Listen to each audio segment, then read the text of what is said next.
এক লোক নৌকায় করে কোথাও যাচ্ছিলেন। হঠাৎ সাগরের মধ্যে প্রচন্ড মাত্রায় ঝড় শুরু হলো। তখন সেই লোকটি আল্লাহর কাছে দোয়া করতে করতে বলল, হে আল্লাহ, তুমি যদি আমাকে এই ঝড়ের কবল থেকে মুক্ত করে দাও, তাহলে আমার বাড়িতে থাকা দুটি ছাগল তোমার রাস্তায় দান করে দেব।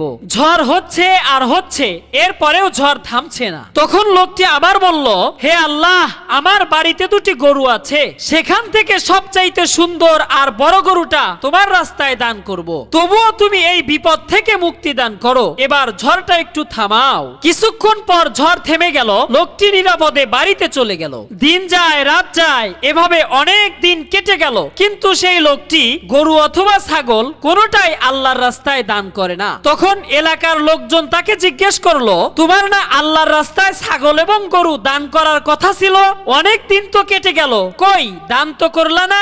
লোকটি তখন বলল, শুনেন ভাই, সাগরের মধ্যে ঝড় তুফান দিয়ে আল্লাহ আমাকে ভয় দেখিয়েছে, আর আমিও কি কম চালাক? আমি আল্লাহকে ছাগল আর গরু দান করার কথা বলে লোভ দেখিয়েছি।